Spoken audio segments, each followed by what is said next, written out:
Hi, I'm Rob Bernstein. And I'm Marcia Eckerd.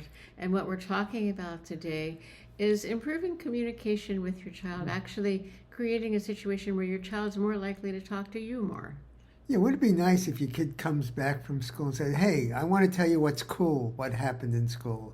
Yeah, and one of the things that what gets in the way of that is so much of the conversation we have with our kids is our agenda, or what we feel we have to do as good parents. So how did school, what was your math homework, what are you doing in Spanish, are you getting ready for that project you have for literature, and all the things that they're supposed to be doing. And they don't want to talk about that. That's not interesting. That's just more pressure and work. I think I just thought of where this might be coming from, because the teacher it's the burden on the parents. Hey, have your child do this. Work with your child to do this for homework. And whether you have the time or not, it's like a reflection. Am I a good parent? So now I have to get the kid to do this, do this, do this. And the kid just doesn't want to hear it. Right. And, in some ways, you certainly, as parents and professionals, we appreciate that parents want to help their kids and help their kids develop academically in other ways. But it's also important to have home be kind of a sanctuary, a place where you feel accepted and appreciated.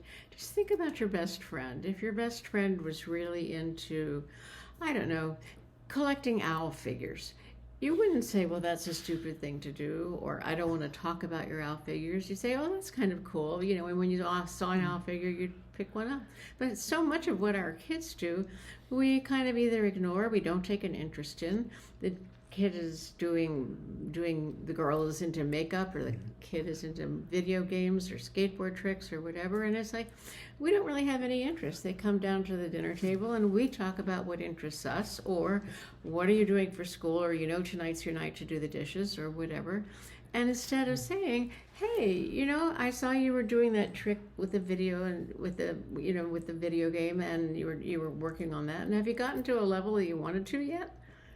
Right, or a kid's doing skateboard, and you might say to yourself, good, I have a half an hour of peace, or a half an hour of doing, but maybe you take 5 minutes of that half an hour and kind of watch your kid and appreciate what they're doing, how they're trying to do a trick over and over, whatever it is. Yeah, Rob developed a cognitive method for working with kids who weren't speaking, who were on the spectrum.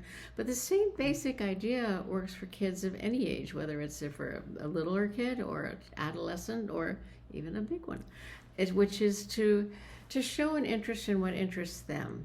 And that creates something in common that you can talk about, and then the conversation is something that you're together on. It's not feeling judged. It's not feeling like we have to make this something that is a pressure. It's something that we can actually both enjoy. Yeah.